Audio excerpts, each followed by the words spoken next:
Safira benar-benar merasa sangat sedih setelah mengetahui bahwa ternyata pembunuh kedua orang tuanya adalah terdekat, yang tak lain adalah Papa Gunawan, di mana Papa Gunawan itu memang sudah dianggap malaikat, bagaikan papa dia sendiri yang selama ini menggantikan peran kedua orang tuanya. Namun ternyata ya, kenyataan berkata lain bahwa ternyata setelah mengetahui kebenarannya dari mulut Papa Gunawan itu sendiri, bahwa Papa Gunawan yang telah mencelakakan kedua orang tuanya Safira, dan otomatis membuat Safira merasa sangat histeris, merasa sangat marah dengan kenyataan ini. Karena memang dari awal Papa Gunawan itu sudah dianggap seperti papa dia sendiri, seperti orang tua dia sendiri. Namun ternyata pikiran tersebut itu salah ya.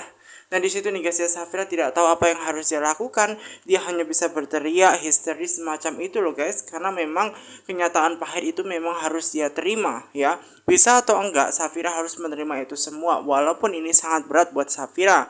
Namun apapun yang terjadi di situ, Safira harus tetap berusaha untuk kuat. Untung saja di situ ada Julian yang berusaha untuk menguatkan Safira. Nah sementara itu juga nih guys ya, ada anak buahnya Romi yang memvideokan bahwa adanya Yuda, dimana Yuda itu kan pengen menghajar yang namanya adalah Romi ya. Namun ternyata dia dihadapkan pada pilihan susah. Ada anak buahnya Romi yang tak lain adalah Kunco yang ingin memvideokan dan memberikan video bukti bahwa Yuda masih hidup ke polisi, dan ini sangat berakibat sangat fatal sekali.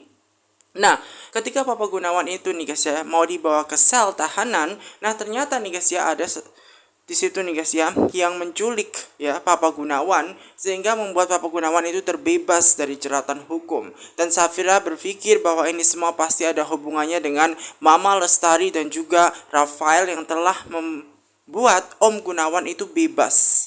Jadi di situ nih guys ya, Safira benar-benar merasa sangat sedih banget nih guys ya, bahwa memang ya keluarganya Papa Gunawan itu jahat banget, benar-benar sangat miris.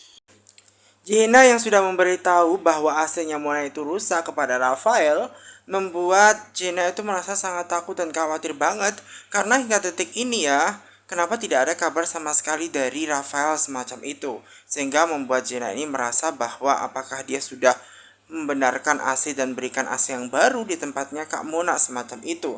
Makanya di situ Gina berusaha untuk menghubungi guys. Dia berusaha untuk mengirim pesan kepada Rafael apakah dia sudah menjalankan pesanannya, di mana memberikan AC baru di tempatnya Mona semacam itu. Dan ternyata tidak ada balasan. Nah kemudian dia berusaha untuk menelpon Rafael, namun ternyata hal yang sama terjadi di mana Rafael tidak mengangkat teleponnya. Mendapati hal demikian otomatis membuat Gina merasa sangat bingung apa yang harus dia lakukan. Nah kemudian nih guys ya, dia juga berpikir apakah memang ya di situ bahwa dia sudah ketahuan tuh kepada Mona, dimana Mona juga berusaha tuh dihubungi, kakaknya Mona berusaha untuk dihubungin gitu loh. Namun ternyata Mona juga sudah tidak bisa dihubungin gitu loh. Apakah di situ Mona tahu bahwa memang Rafael itu mendapatkan informasi bahwa AC yang rusak itu dari Gina semacam itu. Nah jika ini benar-benar ya, maka ini akan jadi masalah buat Gina. Jika kakaknya itu tahu yang sebenarnya bahwa Rafael dapat informasi, ini akan sangat bermasalah buat Gina. Apalagi di situ memang Rafael itu kan hampir mau menculik anaknya dari Mona, namun ketahuan Mona hingga tidak jadi. Nah ini bisa menjadi masalah yang sangat besar. Nah di situ Gina merasa sangat ketakutan guys. Nah di situ juga nih guys ya ada Ray, di mana Ray itu nih guys ya baru saja membenarkan mobil dia karena memang di pertengahan jalan mobil dia itu bocor semacam itu. Nah, karena ada musibah mobil yang bocor sehingga menyebabkan Ray itu nih guys ya harus mengganti ban mobil terlebih dahulu. Nah, usai mengganti mengganti mobilnya nih guys ya. Nah, dia berusaha untuk mencari di mana keberadaan Dania, karena dia datang bersama Dania untuk mengawal Dania. Nah kemudian dia teringat bahwa Dania itu kan pergi untuk membeli pecel lele. Nah di tempat seberang itu ada pecel lele tuh.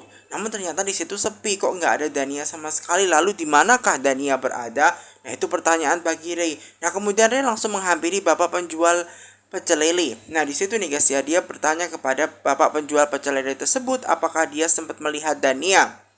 Nah kemudian Ray di situ berusaha untuk menjelaskan ciri-ciri Dania seperti apa. Jadi rambutnya lurus ya kan, terus orangnya tinggi, yang memakai baju coklat semacam itu. Disebutkanlah tuh semua ciri-ciri Dania semacam itu. Nah kemudian juga dikasihkan foto ya untuk dia paham dan mengerti. Nah setelah menunjukkan fotonya Dania, kemudian bapak tersebut berusaha untuk mengingat-ingat nih. Nah, ternyata memang Dania itu sempat dibawa oleh Romi guys, ya secara paksa semacam itu. Nah, karena dia teringat bahwa memang Dania itu dibawa paksa oleh Romi, dia tidak tahu nama laki-lakinya itu siapa, dan dia hanya menyebutkan kepada Ray bahwa dia itu memang nggak pengen mau membeli pecel lele, namun nggak jadi karena dibawa seorang laki-laki. Nah, Ray merasa bahwa itu adalah penculikan, namun sayangnya bapak tersebut tidak tahu bahwa itu adalah penculikan karena dirasa bahwa mereka adalah pasangan suami istri semacam itu. Sehingga membuat bapak tersebut itu gak berpikir bahwa itu adalah penculikan gitu loh. Nah, kemudian dia tanya Pak Dania itu dibawa kemana, namun sayangnya dia tidak tahu semacam itu. Terakhir dia tahu bahwa Dania itu sempat dibius gitu loh, sehingga dia pingsan semacam itu. Nah, pingsannya gimana tuh? Nah, mengenai secara detailnya bapak penjual pecel lele tersebut tidak tahu menahu ya Dania dibawa kemana, sehingga di situ nih guys ya, Ray merasa sangat khawatir banget jika bosnya Dania itu tidak bisa pulang, apalagi dibawa gitu loh oleh seseorang yang tidak diketahui siapa seperti itu.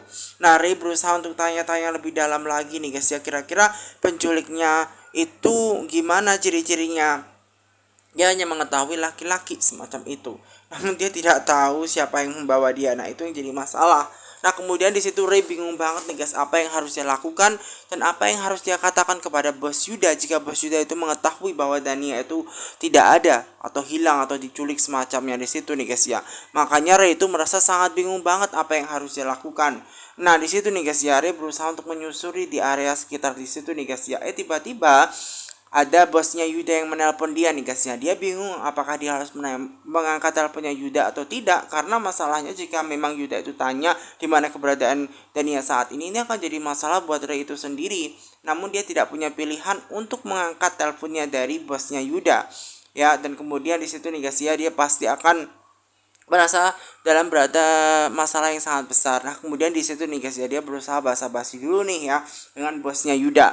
Nah, kemudian di situ nih guys ya, Yuda langsung menanyakan kepada Ray di manakah dia saat ini semacam itu. Nah, kemudian di situ Ray berusaha untuk menjelaskan bahwa terjadi insiden yang tidak diduga, di mana insiden tersebut adalah mobilnya itu bocor.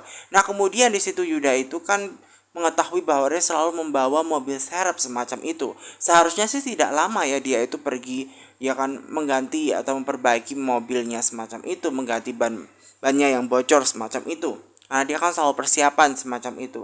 Nah, kok memang sudah hampir malam, kenapa tidak kunjung datang pulang bersama dengan Dania? Nah, di situ Ray bingung tuh apa yang harus dia ceritakan. Nah, kemudian di situ dengan belekak-belekok nih guys ya, dengan grogi ya, dengan pelan-pelan dia harus mengatakan bahwa Dania itu tidak ada. Nah, awalnya dia menceritakan bahwa Dania itu kan lagi pengen beli pecel lele di saat memang kejadian bahwa insiden itu terjadi, di saat ban mobilnya itu memang bocor gitu loh. Ternyata setelah dicari, ditanya oleh tukang pecel lele, ternyata Dania itu dibawa seseorang semacam itu.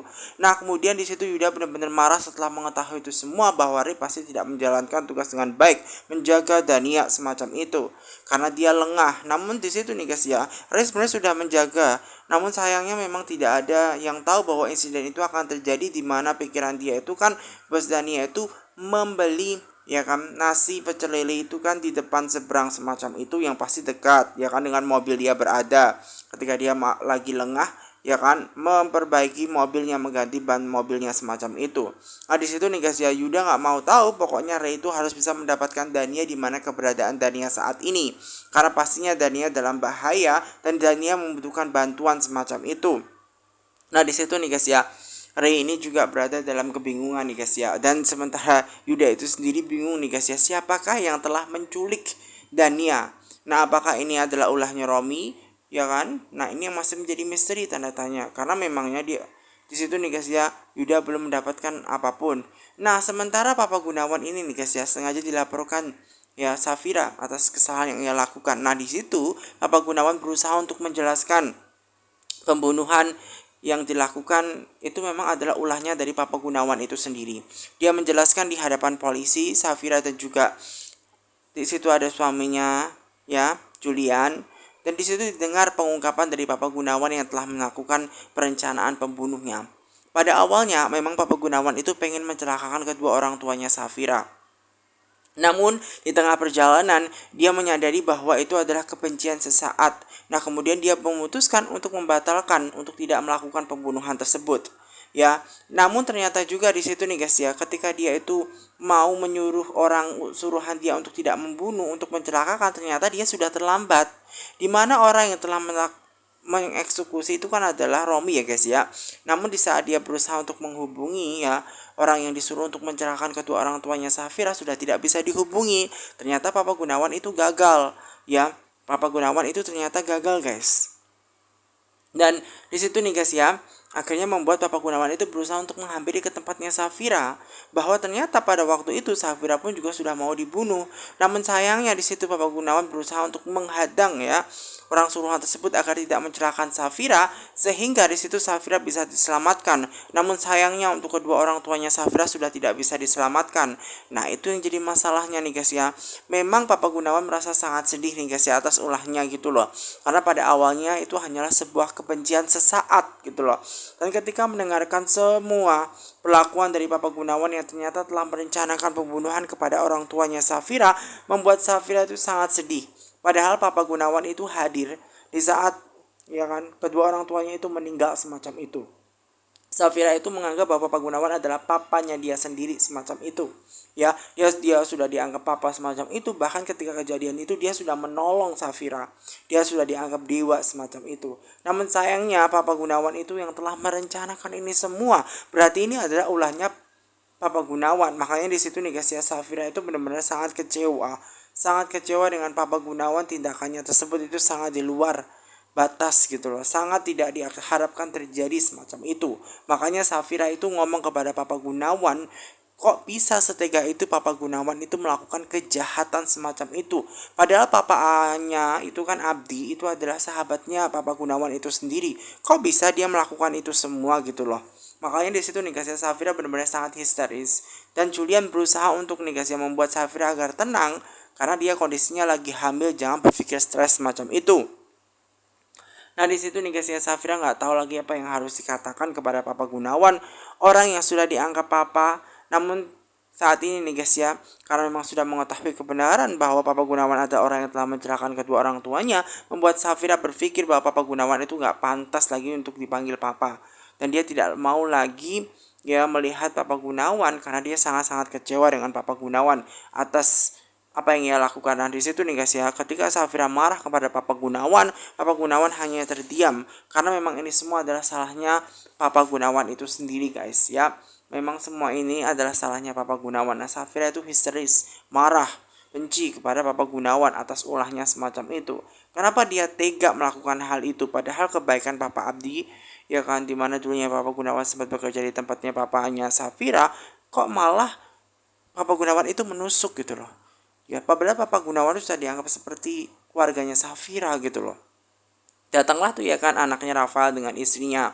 Nah di situ ya guys ya, tanya kepada Papa polisi di manakah Pak suaminya Papa Gunawan, apakah dia ada di kantor polisi. Nah kemudian di situ ya Pak polisinya berusaha untuk menjelaskan kepada mereka bahwa memang Papa Gunawan itu sedang dieksekusi bersama dengan satu wanita dan satu laki-laki. Nah kemudian tanya lagi tuh ya kan Rafael kepada Pak polisi tersebut, apakah dia didampingi pengacaranya.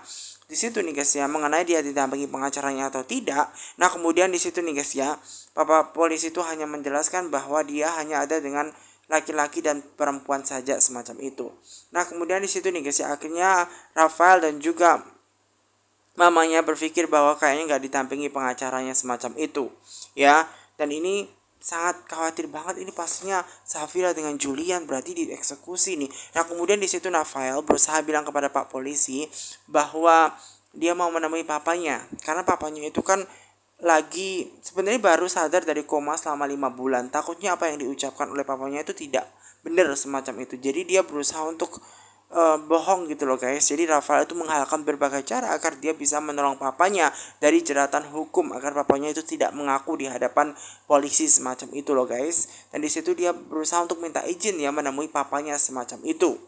Karena apa? Di situ nih guys ya, berharap bahwa memang dia didampingi oleh pengacara. Nah karena memang tidak didampingi oleh pengacara, makanya Rafael dengan mamanya itu berusaha untuk bersikeras agar masuk ke ruangan agar bisa ngobrol dengan papanya dan menyelamatkan papanya semacam itu agar dia tidak mengatakan hal yang tidak-tidak. Nah, kemudian Pak Polisi tersebut nih guys, saya juga bertanya kepada Papa Gunawan, berarti itu tandanya Papa Gunawan tidak melakukan sendiri, ada orang yang mengeksekusi atau mencelakakan ya kedua orang tuanya Safira. Nah, tanya tuh ya kan, nah kira-kira siapa yang telah mengeksekusi atau melakukan pembunuhan tersebut? Nah, siapa tuh orangnya?